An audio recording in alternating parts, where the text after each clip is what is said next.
What's going on, everybody?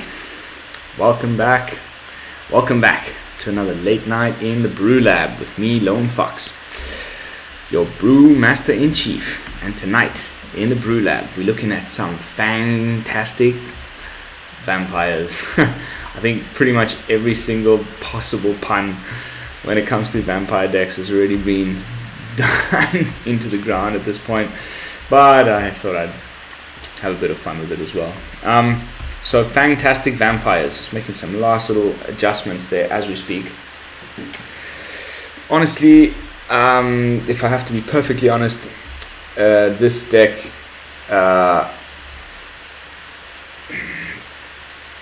it's just basically what happens when you type vampires into the search bar and try and slam in as many of the good ones from the new set, coupled with a couple of things from some of the older sets, and voila, this is what appears. The synergies and various play lines and the way that it is that you have to sequence your plays are still not entirely clear to me. I've played over 10 games with the deck. I will never ever stream a deck that I haven't played at least 10 games with, but every time I play it, new little things appear, and I'm still sort of working it out. It's weird, it's different, it's new. I like it. I think we're going to be playing this on unranked for tonight because I've climbed my way up into Diamond 1 and I'm 3 games away from Mythic, and I want to get there tomorrow before the end of the month. This will be the latest I've ever made it into Mythic, but I do want to get there because it's better for rewards, for starting in Platinum next month, etc, etc. So better late than never, that's what they always say. So I'm gonna try and do that tomorrow, but for now we're just sort of giving Vamps a first proper attempt on the channel. I have been dabbling with it in the very early days of the new set dropping, and then I just left it there on the sidelines because I was too busy with werewolves and other things. But now I felt, seen as the next set is going to be pretty much just vampires, with Crimson Vow coming in just a little under 45 days, 45 days, that it was time to start exploring these new cards and seeing how it is that they work a little bit better. And this is what I came up with.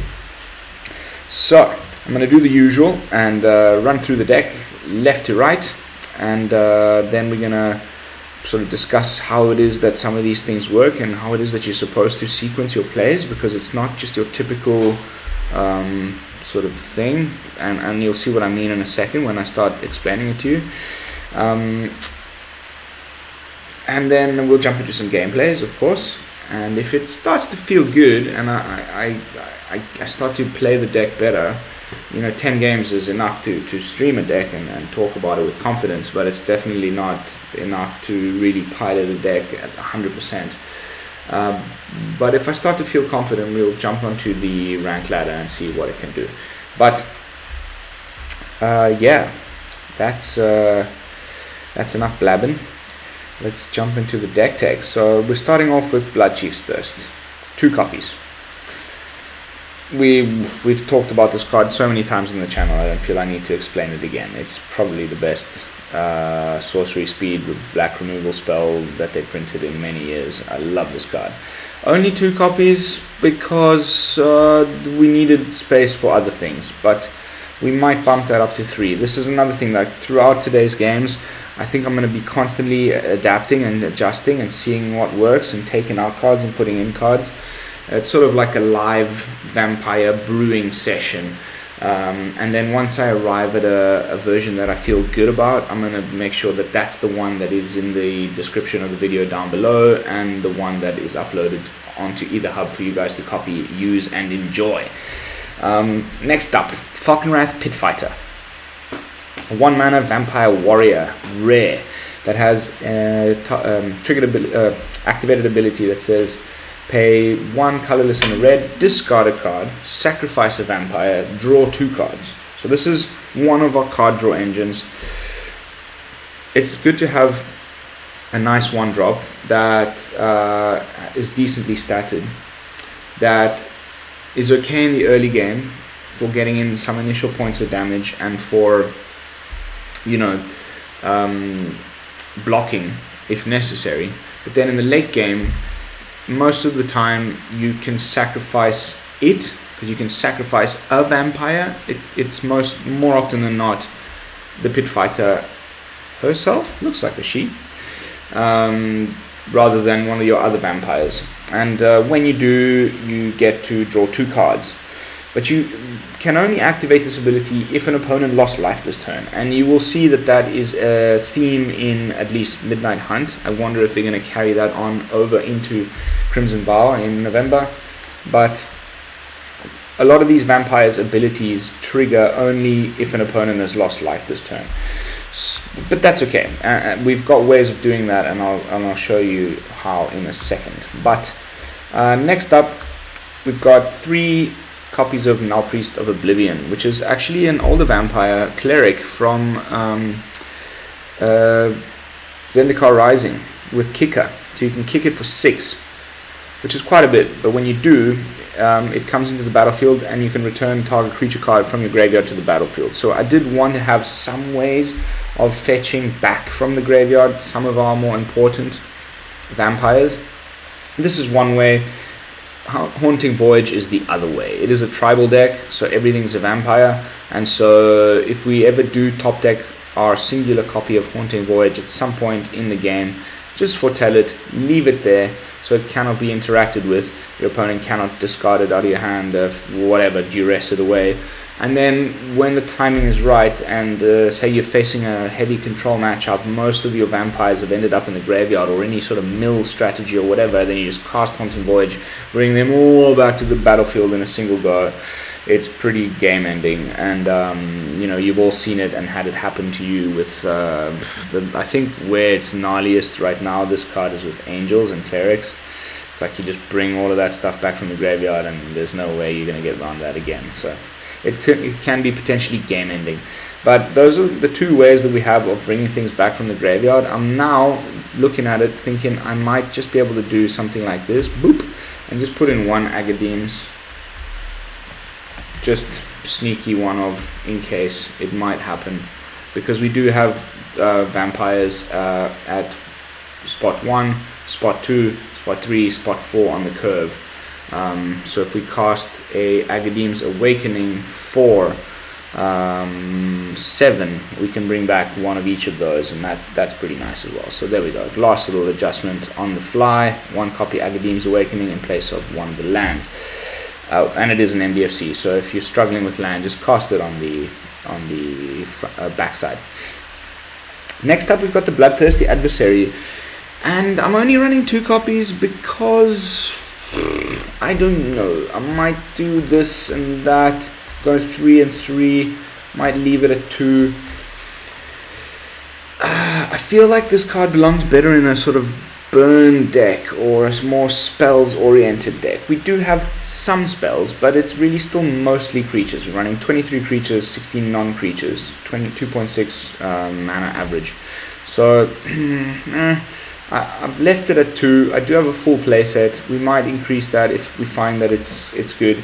Basically, when it enters the battlefield, you may pay an additional 3, 2 colorless and 1 red any number of times. So when you pay this cost 1 or more times, you put that many +1/+1 counters on it, and then you can exile that many target instants and sorcery cards with mana value 3 or less from your graveyard and copy them, and then you may cast any number of the copies without paying them mana costs.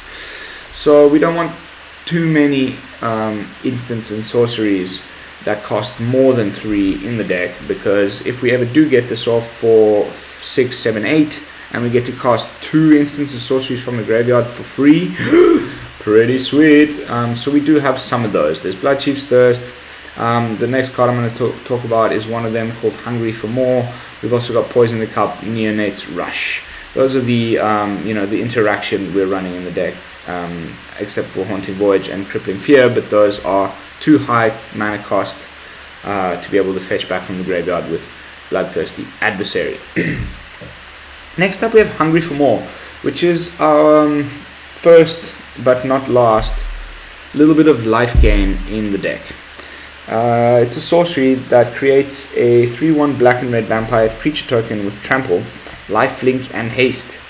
And you sacrifice it at the beginning of your next end step. So it's just a one-off little bit of like a boom. It gets haste, you create it, you attack, you gain some life, you get in some damage, and then it disappears. But the cool thing is it's got flashback, and it's one of those not too expensively costed flashbacks. So you can sometimes, if you've got 5 mana, do this twice in before your attack phase, and get in for 6 damage.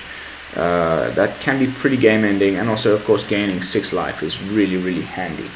The cool thing is, and this I still need to test exactly because I've had it happen once, and I just triggered a different, I fetched a different spell from the graveyard with Bloodthirsty Adversary, but because it's mana value 3 or less, you could say you've already cast this at some point early in the game for 2, and it's just sitting there in your graveyard, and potentially you could flash it back. So it sits there, you can see it in the flashback zone, and if I then select it with the Bloodthirsty Adversary, it gets exiled. So I don't know if it's the best target for it, because that means you can't flash it back. So probably don't go for the Hungry for More when you trigger the Bloodthirsty Adversary's ability, or activate it, because the ETB thing, because you want to be getting the full value from this card. And I mean, it's essentially the same thing, because you would be exiling it anyway after the flashback, and casting it a second time from the graveyard with Bloodthirsty Adversary is pretty much like flashing it back, but without having to pay the cost, even though you did sort of pay for it by paying for the Bloodthirsty Adversary. But why do that?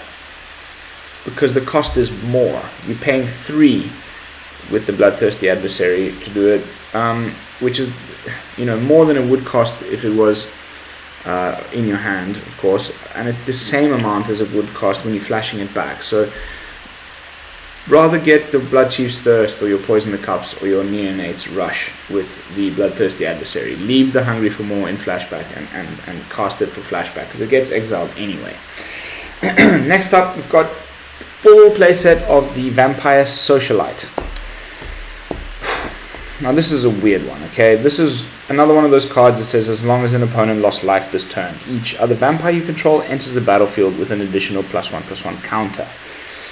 So you're doing a lot of your playing of cards in your second main phase after you attack, because you want to get damage in, and then all the cards that say this, as long as an opponent lost life this turn, will get that thing to happen, whatever that might be. And in this case, if you haven't got any of them on the battlefield yet, you first attack in with whatever it is that you're attacking in with, then you play it. It comes into play with a +1/+1.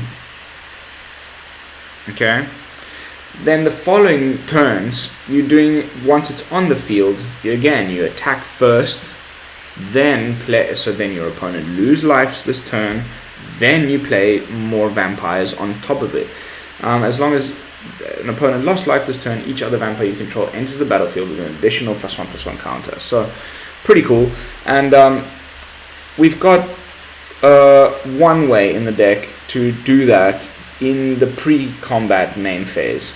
Neonate's Rush is instant speed, and this spell costs 1 less to cast if you control a vampire, so it can cost 2 mana, and you do 1 damage to target creature, 1 damage to its controller, so it's not much as far as damage is concerned, but you also get to draw a card, which is our second little bit of card draw in the deck, on top of the Falkenrath Pit Fighter, and that's it. So we don't have much card draw, so play it sparingly, use it when you really need it, but it's really in the deck more than for removal, as a way to do the thing with the opponent losing life this turn in your pre-combat main phase, because you can, it does 1 damage to target creature and 1 damage to its controller.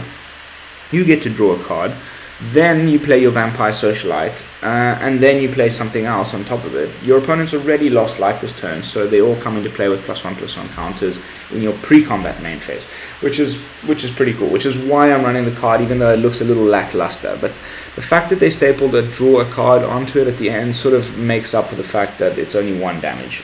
But for 2 mana for like 2 total damage output, the ability to trigger your vampire's abilities and draw a card, I think it deserves a spot in the deck. I'm still not entirely sure on this one. It might be better to run something like, there's plenty of other cards that go straight for the face.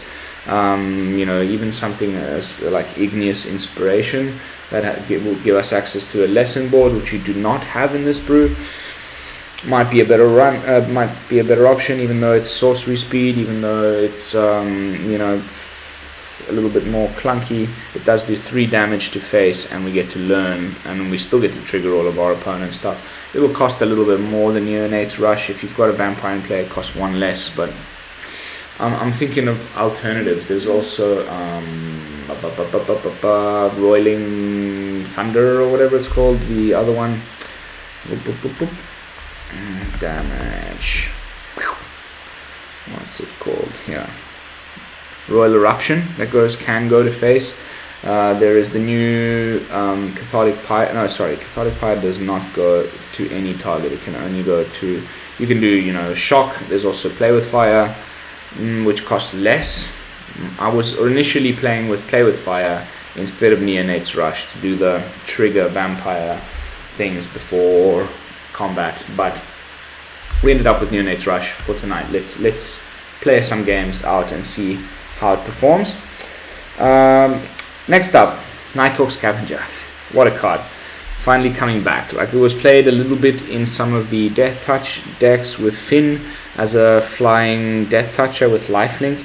It was played a little bit in the Rogues deck because the more card types that are among cards in your opponent's graveyard, the bigger its power gets. But it comes into play as a 1/3 with flying, Death Touch, and lifelink. So it's a great blocker, a little bit of life gain on the other life gain card that we have on top of the Hungry for More. Really, really good card. Flying, 3-drop, so really aggressive. I love it. I like Night, and it's a vampire, so it fits the whole thing. And I think anybody who's playing vampires right now, before Crimson Vow drops, that isn't thinking seriously about running at least 3 copies of Nighthawk Scavenger in their deck is probably doing something completely wrong. Then we're running Poison the Cup. Just because, I don't know, honestly, I already talked about this on many other streams. I did so last night as well. I still prefer this to the new card, Grasp or whatever. What's it called? Infernal Grasp. Because it's, you don't lose 2 life when you cast it, first of all. You can fetch it back from the graveyard with Bloodthirsty Adversary because it's only 3 mana. You can scry too. And it can be foretold, so it cannot be interacted with if it's in your hand. So I still prefer Poison the Cup to Infernal Grasp right now, even though it usually can only be cast a turn later. I prefer Poison the Cup. Let me know what you think about that, but it's my preferred instant speed removal spell right now in Mono Black. Neonate's Rush we've already talked about. Next up is Florian. Now this is a weird one, man. This is a weird card. Like, the main thing that I really like about it is that it's a 3/3 for 3 with First Strike. So this thing trades with a lot of really, really good cards in the format right now. Like your Werewolf Pack Leader cannot attack into a Florian. Death Touch creatures, the zombie adversary, what's it called again? The black adversary with, anything with Death Touch, but like, that is that has less than or equal to 3 beg your pardon, toughness. The Tainted Adversary, you can kill that because it's got First Strike, so don't forget about that. Like, First Strike is a really good way to put up some defenses against death touch creatures. But that's just the baseline. A 3/3 for 3 with first strike, which is great. Then at the beginning of your post-combat main phase, look at the top X cards of your library, where X is the total amount of life your opponent lost this turn. You exile one of those cards and put the rest onto the bottom of your library in a random order. You may play the exile card this turn. It's not you may exile one of those cards and put them onto the bottom of your graveyard. It is you do exile one of those cards. So be aware of that. You do not want to get in for 1 damage, let's say, with your Nighthawk Scavenger just after you've played your Florian, and then you top deck like you reveal, let's say, an Imistrum Predator, and you don't have the mana to cast it, and then you just have to exile it, and you lose a really important card that you need for the deck. So it's better to perhaps play it, wait until the following turn to attack, then attack with all your mana untapped, and then reveal more things off the top than just one thing with the Nighthawk Scavenger. Like, try get in there for 4 or 5 damage. Then you look at the top 5-6 cards of your library, and you still have your entire mana base mana pool untapped, and then you can start picking the very best thing from the top 5 cards of your library, or 6, whatever, how many cards you got in for damage. In your post-combat main phase, you get to look at and pick the best one and cast it, and that can be really, really good filtering and a way to arrive at the cards that we need. And it's essentially card draw, card advantage. It's not card draw; it's definitely card advantage. Because we have such little card draw in the deck, we need to ooze out every little bit of advantage that we can throughout the game. Next up, another bit of removal, Crippling Fear. This is again a tribal deck, so this is my go-to tribal deck, especially more aggro-y ones, because it only does -3/-3. But in a tribal deck where you can declare vampires when you cast it, so all your cards don't die and all of the opponent's cards get -3/-3, I think it's pretty good. I initially started with 4, I went down to 3. I'm liking it the way it is. And yeah, it's our sweeper of choice. We're trying to end games pretty quick with this deck. So I'm hoping to never run into, massive mono green creatures or whatever, or anything that is got, higher than 3 toughness, because then this card just becomes pretty useless. Next up, Imistrum Predator, which is, in fact, himself also a vampire, for those of you who did not know so already. And this card is just so good. You can make it indestructible by sacrificing a creature that you control. And when you do so, it becomes tapped. And when you tap it, you exile 1 target card from a graveyard, and you put a +1/+1 counter on Imistrum Predator. So really, really nice for interacting with the opponent's graveyard. They want a Blood on the Snow, bring back their Lolth, their Professor Onyx, or whatever. You can sacrifice a creature at instant speed, tap it, and then exile the target that that they're going to try and bring back to the battlefield with something like Blood on the Snow, or even their flashback cards that they're sitting there in their graveyard, they're waiting to flash it back. You just get rid of them. So not get rid of it, exile it. So I think, and it's another flyer that grows, fits the tribal theme, definitely needs to be in the deck in my opinion. So 3 copies of Imistrum Predator. It's also not legendaries, you can have plenty of them on the field at the same time. And then Haunting Voyage, we've already talked about. Again, tribal deck. You can declare vampires when you cast it for 7 and bring back every single vampire that you had in the graveyard in a single card. So just a one-off. We're only running 22 lands, including the Agadeem's Awakening, so 21 actual lands plus 1 MDFC. Because it is a low curve, topping out at 4. If we're running too many things that cost more than that, and then we have an opening hand with 2 Haunting Voyages, or even just 1 in them, It's just sits there dead until much later in the game. So I'd rather just run one and have it as like a, if we top deck it in the late game, sweet. If we don't ever top deck it, it's not too important. So that's the deck. Like I said at the beginning of the video, it's not the typical thing where you just like play stuff on your main phase and then attack and then, you know, maybe do something else on your second phase, but most of the time you're just really, you know, passing the turn. Here you have to sequence things a little bit more carefully. It's often about holding back your creatures, attacking first. Fortunately, a lot of our creatures have menace, so they can get in, and if they don't have menace, they have flying. Then you cast your stuff in your second main phase, post-combat main phase, so that you can, for example, have them come into play with an additional +1/+1 counter. Of course, you can have multiple Vampire Socialites on the battlefield at the same time, so they would come into play with multiple +1/+1 counters on them. But again, make sure that you're doing these plays in your second main phase. I hope that makes sense. Otherwise, you don't fulfill the as long as an opponent lost life this turn clause on the cards. Alrighty, that's the brew.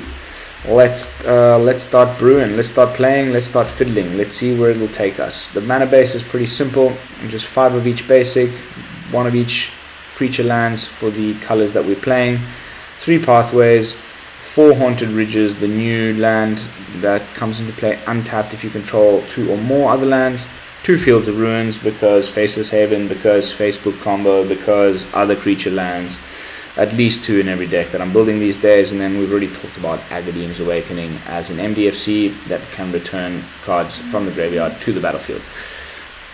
That's it. Save. Boom. Boom. Boom. Now at this point in the stream, as usual, I always want to ask everybody who's watching to kindly consider subscribing to the channel if they have not done so already.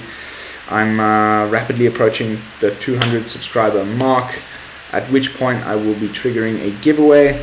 The information for that giveaway is in the video description down below. Just scroll down past the deck, past the either hub links. There's a little thing that says giveaway video information or giveaway information video. That's it. And click on that. There's a quick little 2-minute video that you can watch, and it'll let you know exactly what it is that you need to do to enter the giveaway. I'll be giving away a bunch of cosmetics randomly selected from people that comment and subscribe to the channel. Alright, Billy, how are you, brother? Welcome to the stream. Moon Watcher. It looks weird, huh? Having no beard. I haven't been fresh, like clean shaven like that in a long time. It feels really, really strange. And I look weird, but my wife was like, it's time, you look too scruffy, shave that off. Oof. Selesnya life gain is a big problem. We are already screwed, I can tell.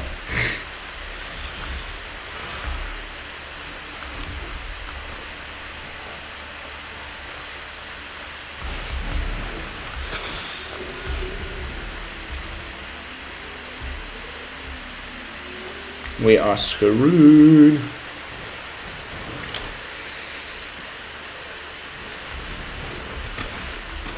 Oh, Christ.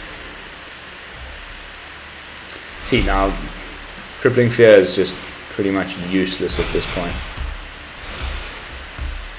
Why even freaking bother playing this match? But okay, let's see where it goes. Down to 4 on turn 4. Sure, that's a thing.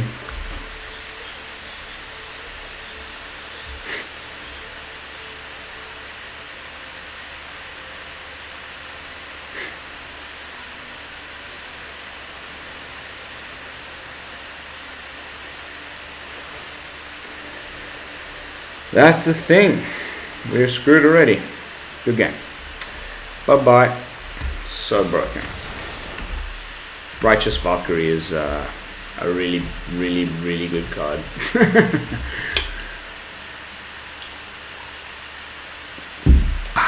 First game, absolute fail.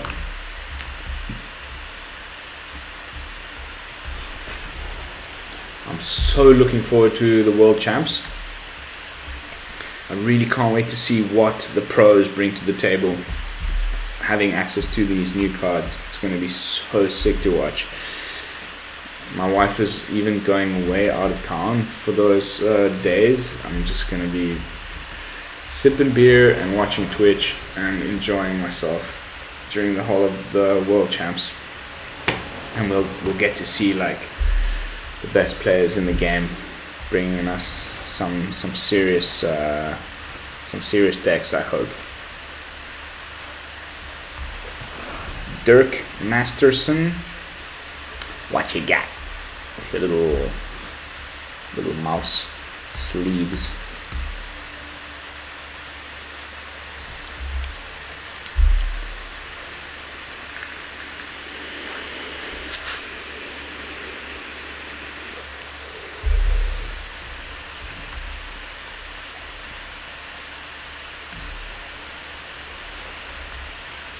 Okay, green, huh?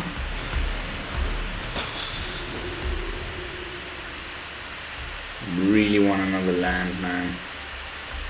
Like big time. We need a attack with the Socialite and then play the Nighthawk Scavenger after. It looks like the Socialite is getting looked at, potentially targeted.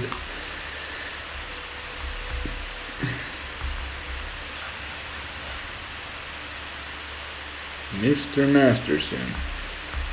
Oh, by the way, guys, tomorrow, I don't know if anybody's like into. Oh, wrong color. Bugger.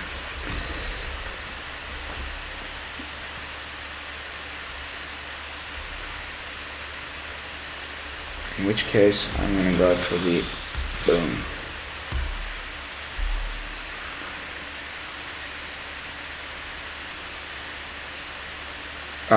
Tomorrow there's a new game coming out called New World.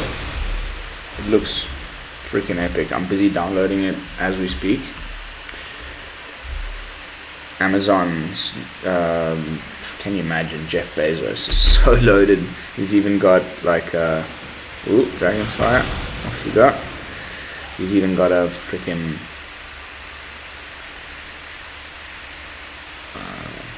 developing studio for gaming now, and it's like a open world MMORPG. Spend a little time playing with some of my old friends from high school.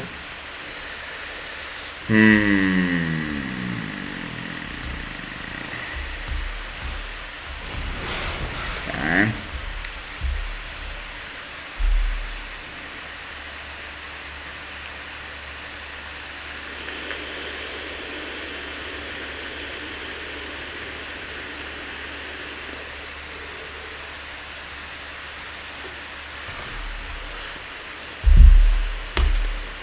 I start to get the feeling, I don't know if it was intended to be. Oh god. Double treasures. Nice.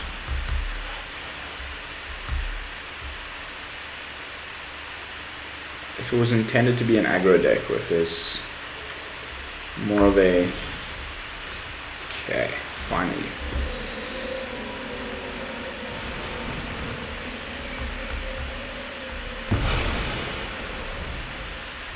Maybe it's a little bit more mid-rangey.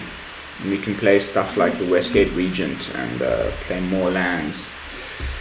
I think after like 3-4 games on Unranked, we're gonna dive back into the deck builder and see if there's a different version that we can come up with. Nice that we have Poison the Cup available. That is 6 mana available though.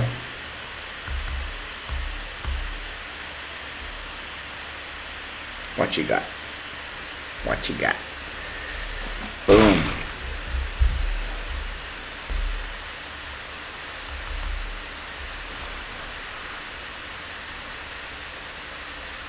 One more black source and we can double cast and play the Scavenger as well.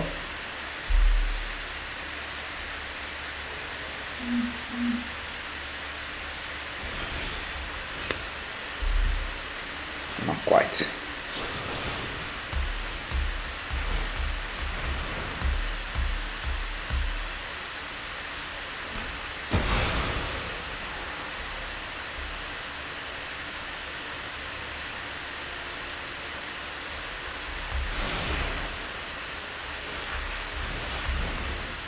Just going to play this out as a 2-2 with haste and attack, try and get some damage in.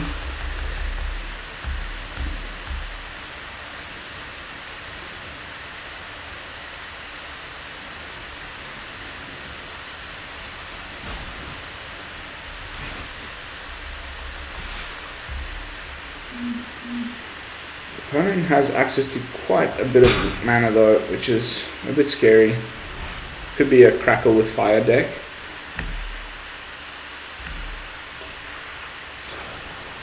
Unexpected Windfall. It's a lot of treasure.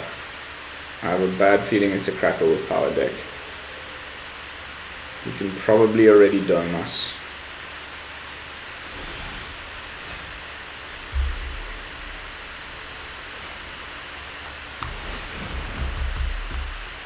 Luckily he's been putting a lot of different things in the graveyard. We've got an instant, a sorcery and a creature, so comes into play as a 4-3, which is quite nice.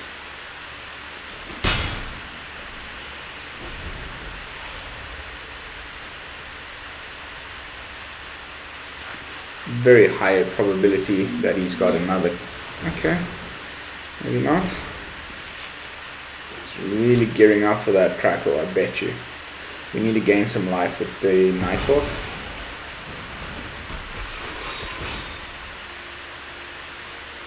Okay, you can sack the Magda. No, sack the treasures with the Magda. Okay, he's not going for Crackle then. I wonder which dragon he's bringing out. Is it going to be the... I knew it. I had a sneaking suspicion that it was going to be the old Gnawbone.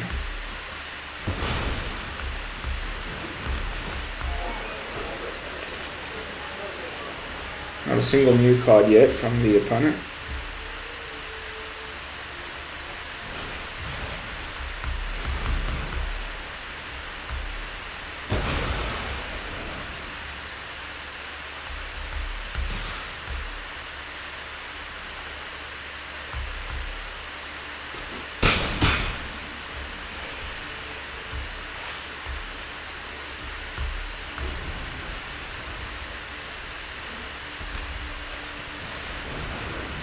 A Seeker. That's worrying, to say the least.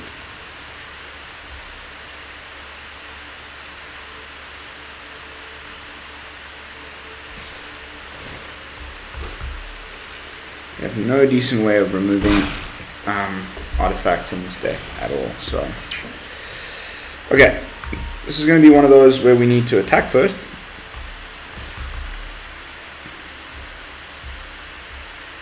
Then play the Socialite.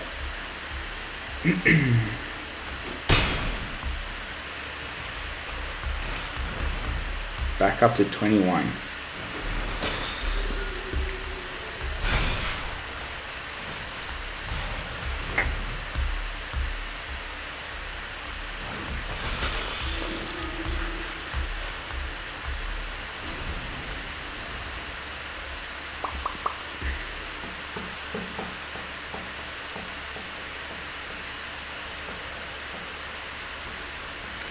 Top deck another land. Ouch.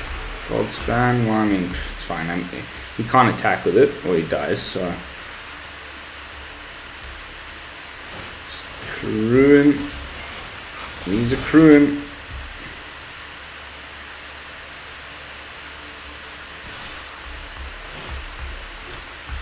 Can fetch another Gnawbone. Ooh, interesting. That's gonna make 4 more treasures.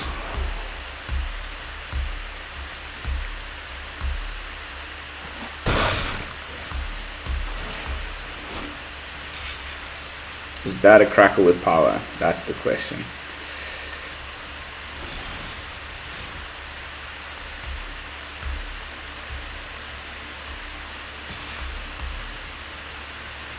He has to block with the Nullbone, which is pretty sweet.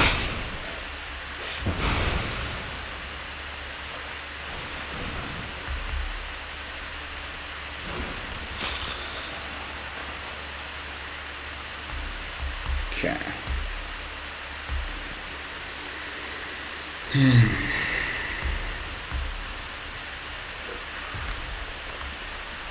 Crackle? Don't think he's got enough. This is 8, 9, 10, 11, 12, 13, 16.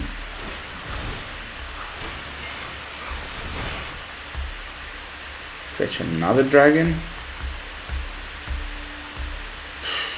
Mate, this guy is really making me work for it.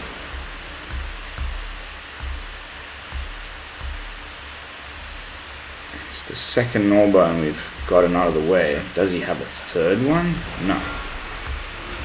Okay, double gold spans. I doubt he's got a third one. He's probably just got 2 in the whole deck.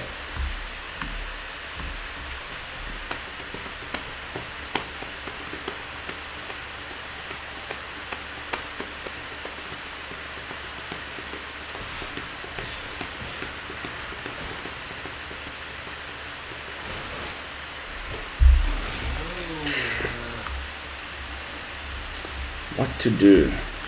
What to do?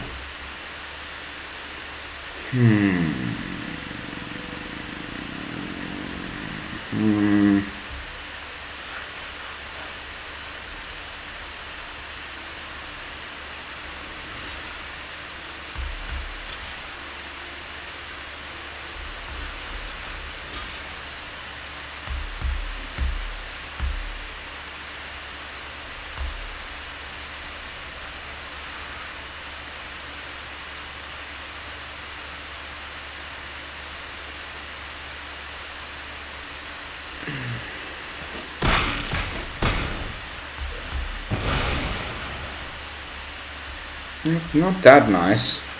Oh, they've always got another one. Every time I've played against the Seekers guys, they like always have another one. It's really frustrating.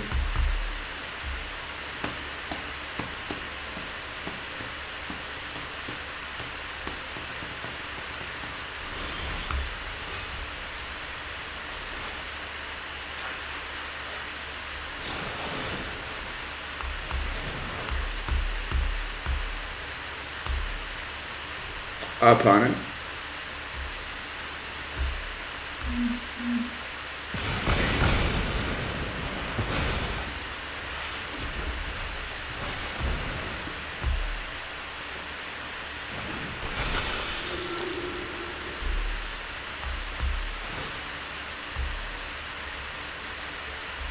See, that's a problem. That is a big problem. So now that is something we needed, and it's now gone. I don't know if I like this card, man. Maybe I just haven't. Oh, freaking whatever, man. What a load of bullshit. Unranked is filled with some interesting decks. Okay, at least we can first strike away the. Oh god, he's gonna do the Florian. Oh god, okay, that's a scam.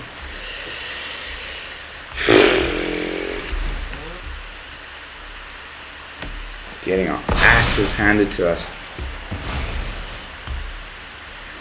Fuck me. Can't even. Whatever.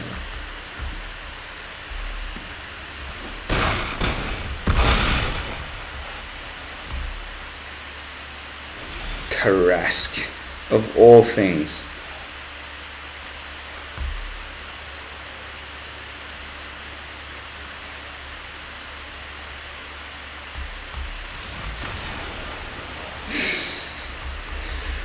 Wow. Okay. Good on you, mate.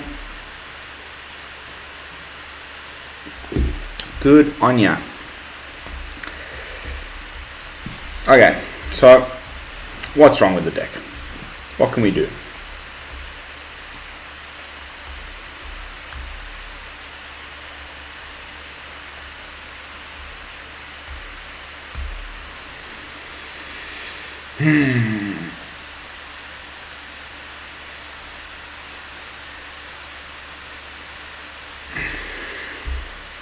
Let's go back to the drawing board, okay?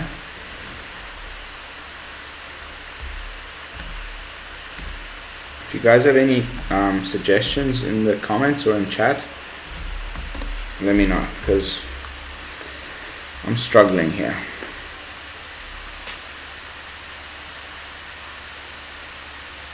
We've got the Slaughter Specialist, which I'm not playing.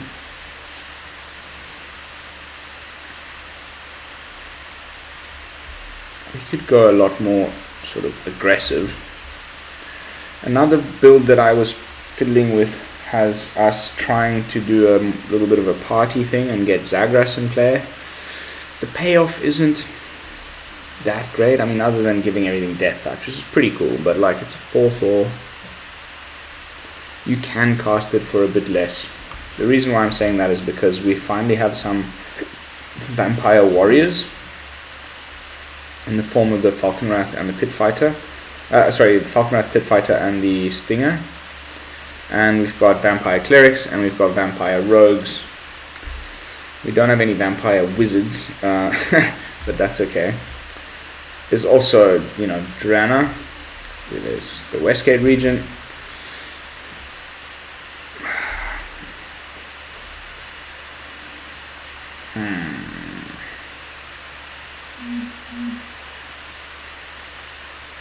What do you guys reckon?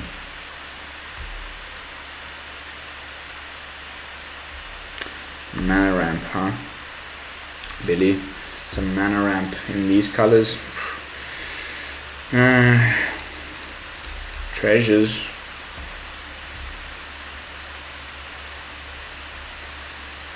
Let's put, no. Yeah, first of all, boop.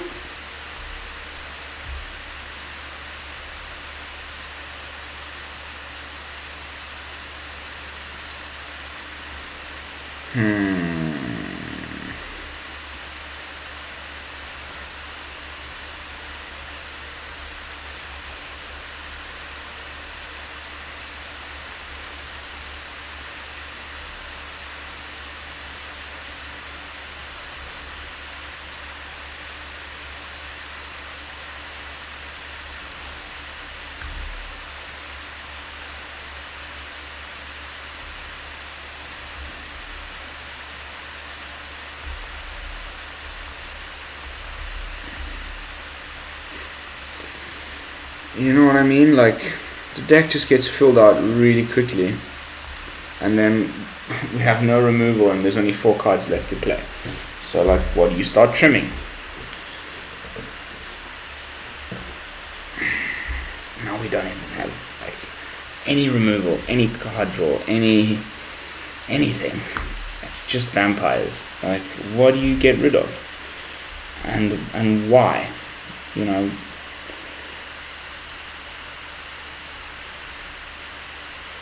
I'm really struggling with this one.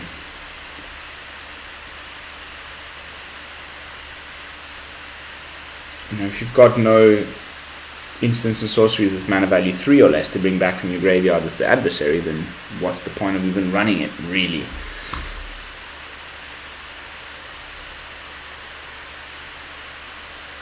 If you have no removal to grow the Slaughter Specialist, what's the point of running it, really? Which is why I ended up with this list. So maybe just to improve this one, like maybe get rid of Crippling Fear, or just, yeah, I mean, it's not amazing, and put in something else. Florian also just feels so wonky, and I don't know how I feel about Neonate's Rush yet. hasn't been doing much, to be honest.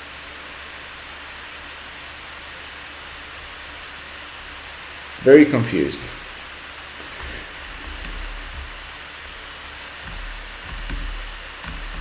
Let's play a couple more games.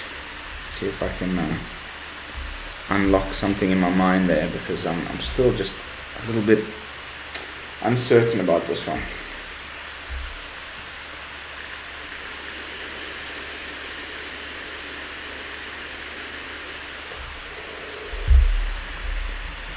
I saw CGB posted a vampire deck today, but I haven't looked at his video yet. He's playing the burn one. Let's see what CGB is running. Okay, so I'm gonna just import his list after this game. And we'll have a look at what master deck builder himself is up to. Say what you will about CGB, he's fucking good. Period. Paragraph.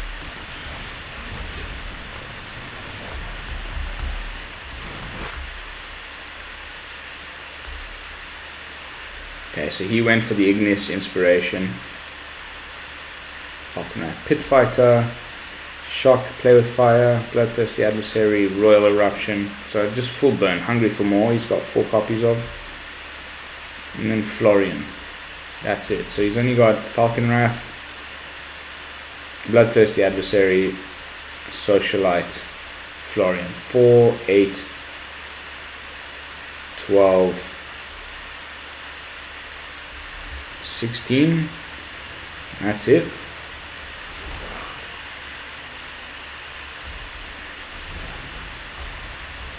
16 creatures total. 78% win rate. I can't wait to watch that video and see what he's done with the list.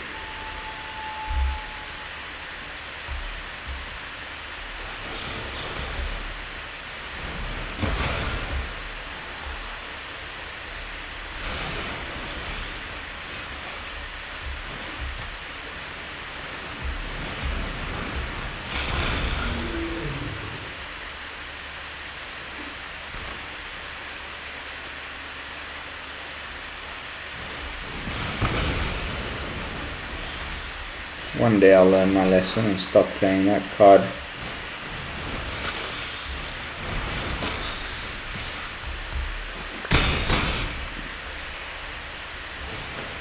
Without having some way of protecting it.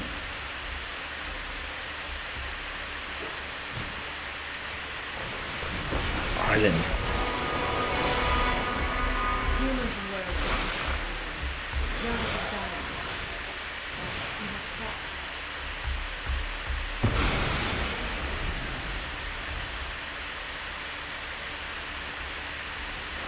Okay, so rule werewolves, clearly. Ta-da.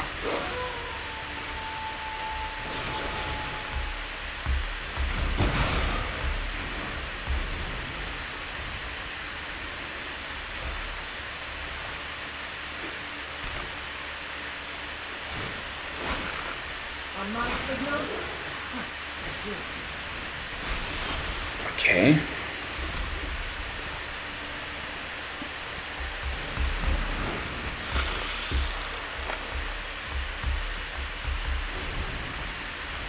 Another Royal Eruption.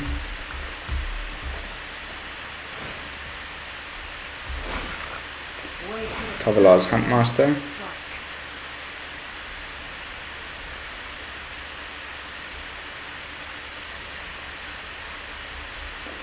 So far, incredibly underwhelming. Heated debate. We have not been able to play.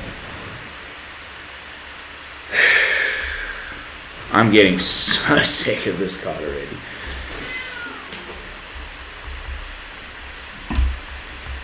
It's like werewolves and...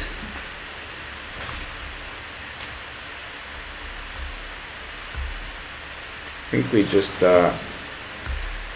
Draw a card.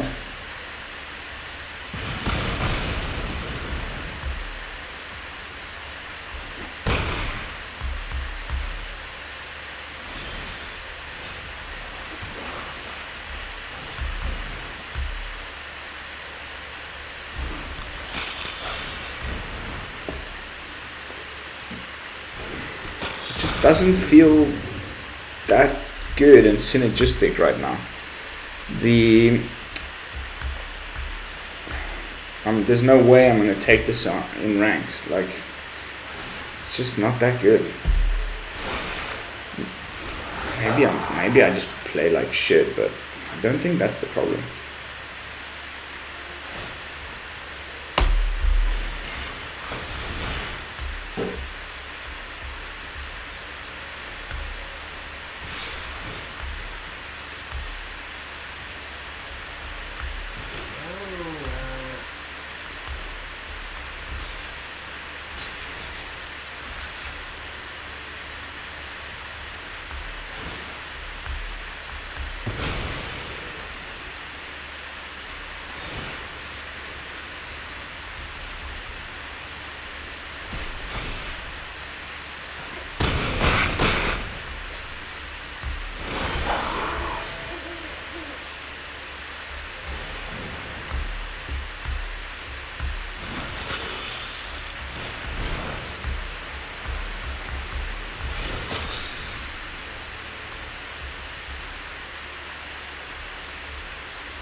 Don't think this deck runs any way of removing it, and he doesn't have enough mana to do the Royal Eruption. No, he does. 4, 5, 6, so he's got just enough to Royal Eruption me for 5. If he's got one in hand, we're dead.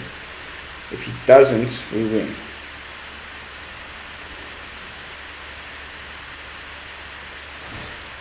Is it enough? 3, 7, 8, 9, 10, 11, 12, 13, 19. Maybe 20 if he's got a Snakeskin Veil. Down to 1, 2. Maybe he's got Royal Eruption to the face.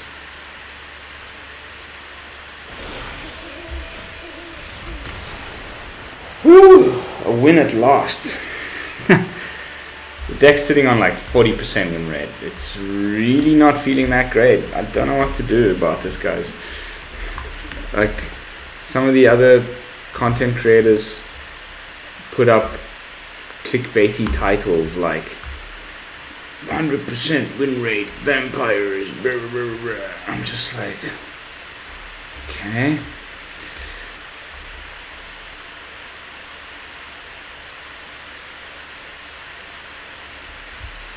Yeah, even Malone, unbeaten vampires. He's also running Crippling Fear. He's got Blood on the Snow in his version.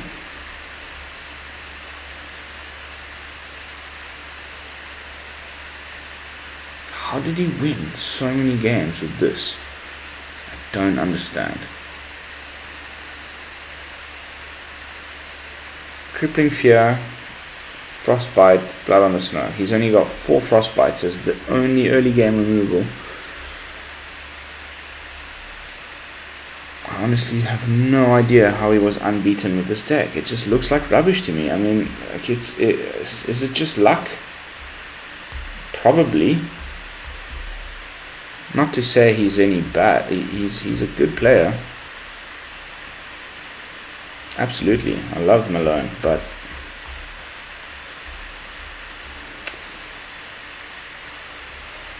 yeah, this is what Malone came up with. What am I missing? Oh, Shock. I don't play Shock. Oh no, sorry, that's CGB's version.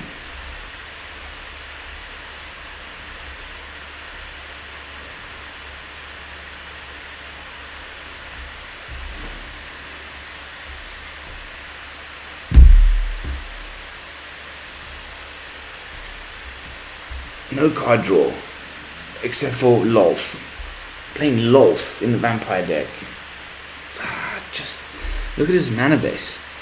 I just don't understand how he could have gone on like 100% win rate with this deck. It seems like absolute rubbish to me, but you know. Alright, last game. We're approaching the 1 hour mark.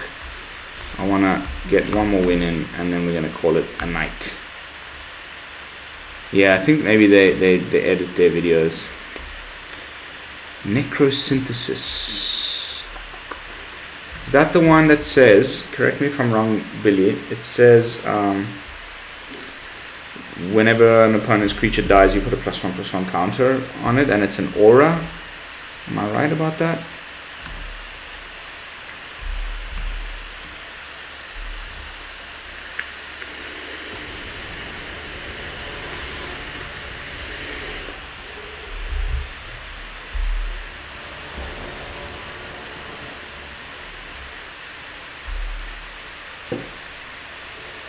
That's a mulligan for sure.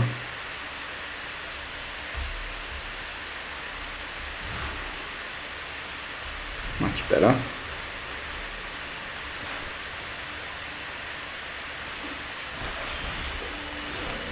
Oh, first time we've drawn Haunting Voyage.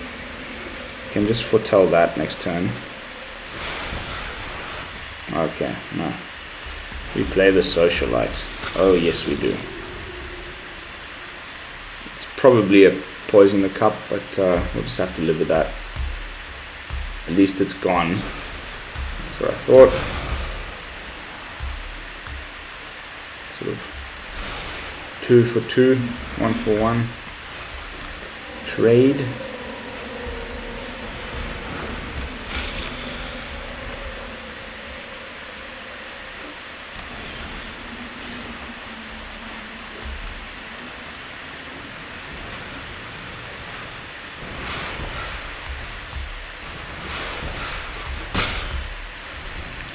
Gaining 2 life.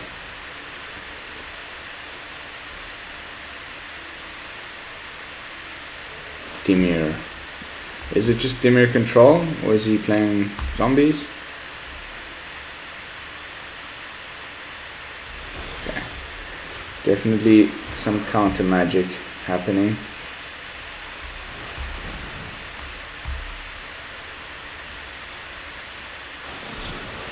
Yep.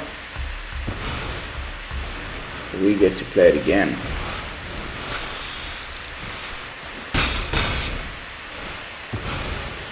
Up to 27. Nice little buffer in case we start to take some damage. 3, 4, 5. 2 away from. Oh no. Okay, remember, attack first, then play the Socialite.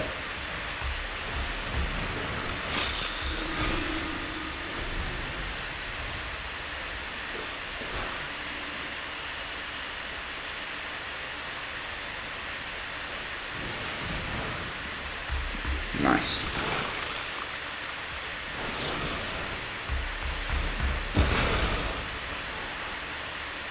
Very nice.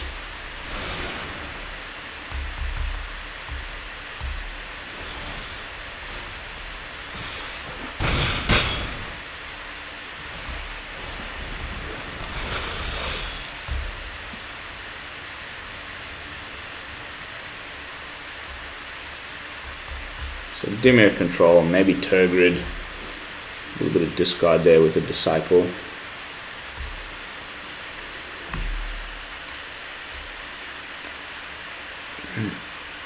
It lets you look at cards also. Necrosynthesis.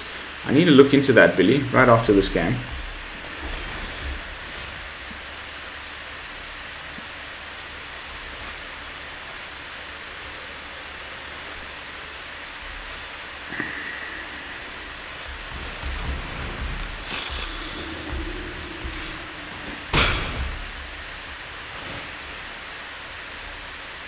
That's just perfect.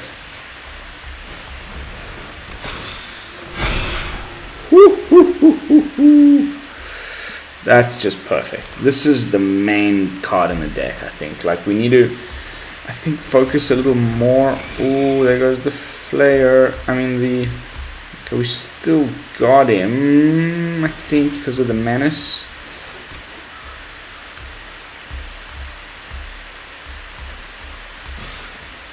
Yeah, we got him.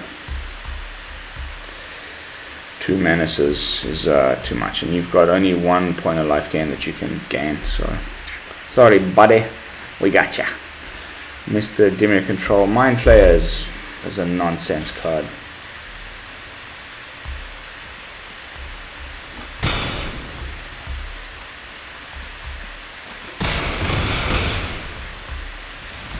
Alright,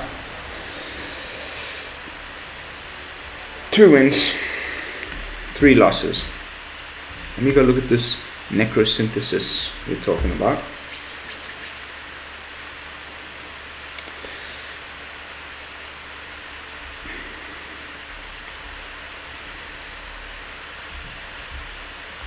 Ooh, so close to that 2,000 gold.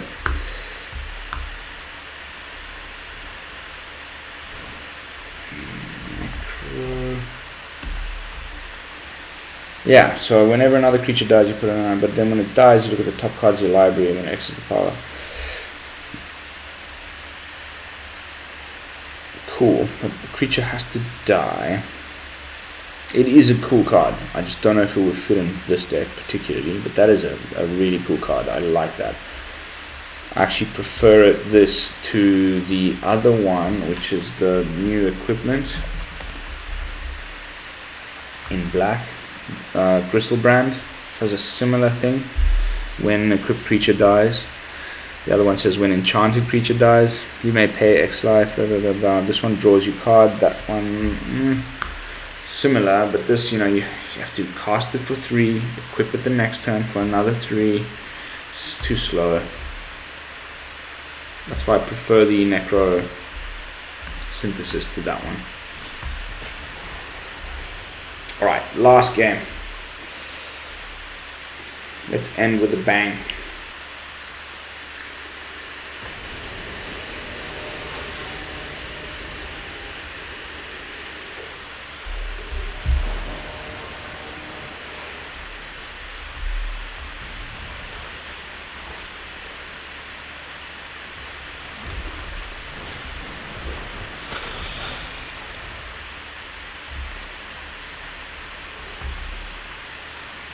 Got my Rakdos sleeves on. Bloodchief's Thirst already. No.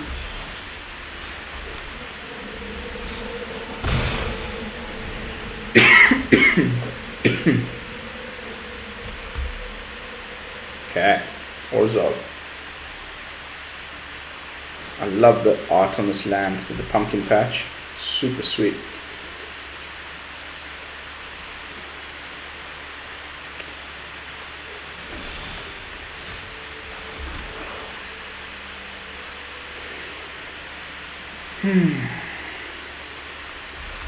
Sure. He's got something. Might be Vanishing Verse. I would definitely have used that on the Scavenger. But just saying. Unless he's got 2.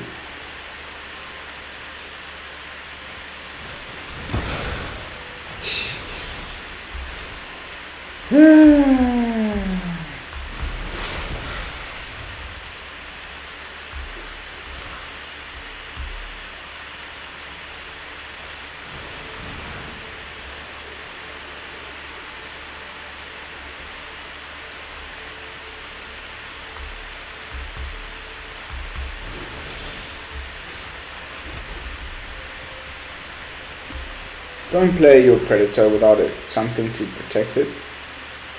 It's a bad idea.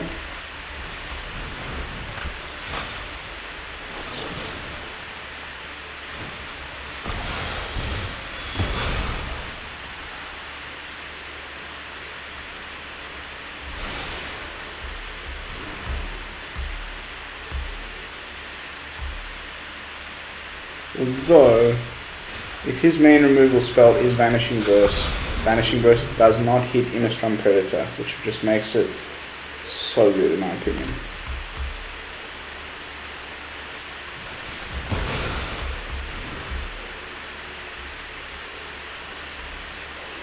Like clockwork.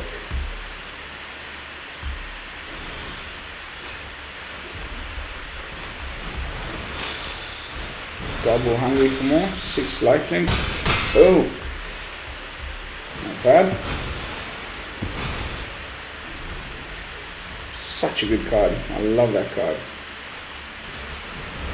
The Witch, huh? Okay.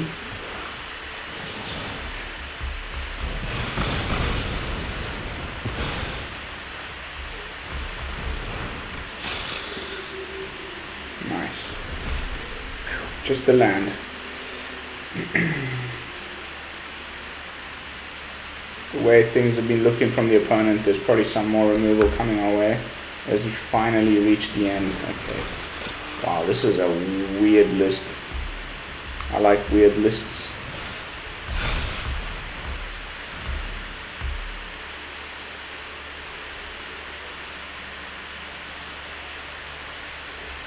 Why, oops. Sure.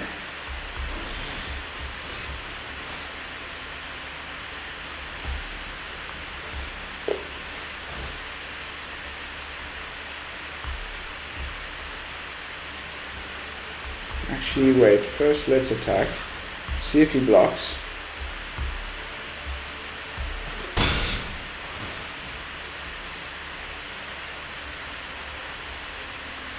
That's beautiful.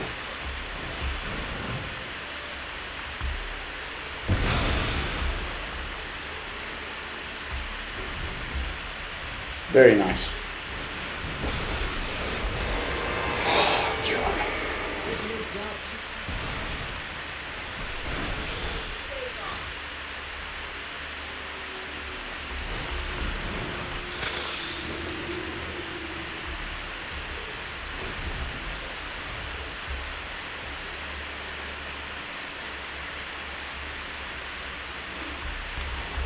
Okay.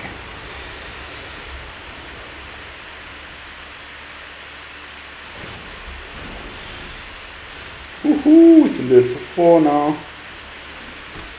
Okay, attack first. No one cares about Kaya.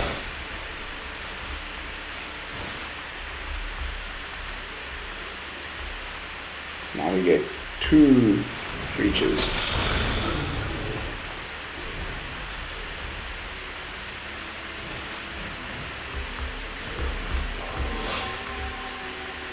He has to -3 now.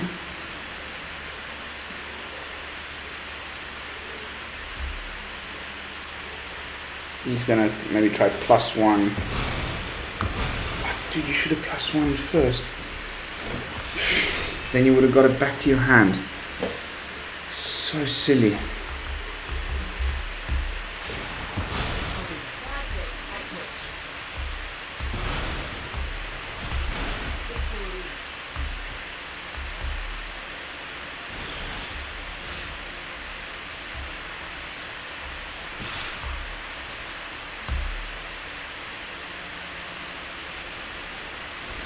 Sure.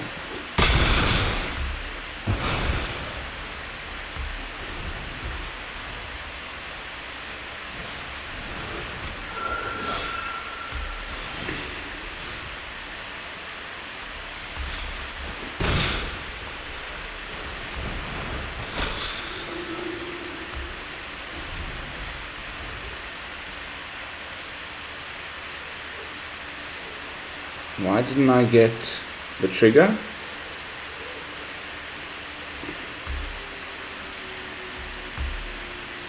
That was my post-combat main phase. I did get in for 2 damage.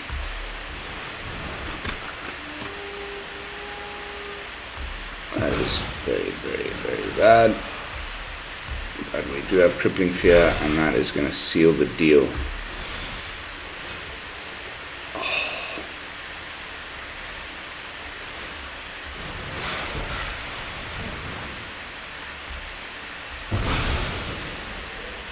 Alright. Okay, 3 wins. A little bit more convinced. Starting to feel the synergies. Not bad. But we've gone well over the hour mark. I need to hit the sack. It's 3 o'clock in Portugal in the morning. So I'm going to call it a night. But thank you all so much for watching. Especially those of you who stick around to the end of the video. You are just my favorite people in the whole wide world. I will see you all tomorrow with some fresh brews. We are definitely going to be looking at vampires again before Crimson Vow drops, just to visit it again, check in, see what else people have come up with, see if anybody brings vampires to the World Cup, to the World Championships on October 8th, and you know, tweak it a little bit more and see if anything can be done before Crimson Vow drops to get ready, because I'm almost 100% certain that we're going to be getting a Vampire Planeswalker, be it Sorin or Olivia, I believe it's called, or something like that, which should really help this deck out to sort of diversify it a little bit, have some Planeswalker action, and you know, there's going to be plenty Vampire stuff in Crimson Vow, of course, so really looking forward to that. Tomorrow I'm probably going to be looking at some aggro humans, either Selesnya or Abzan. Billy's actually sent me a pretty sweet human list, which I've taken some inspiration from, so keep your eyes peeled for that. And until then, this is Lone Fox from the BrewLab, signing out.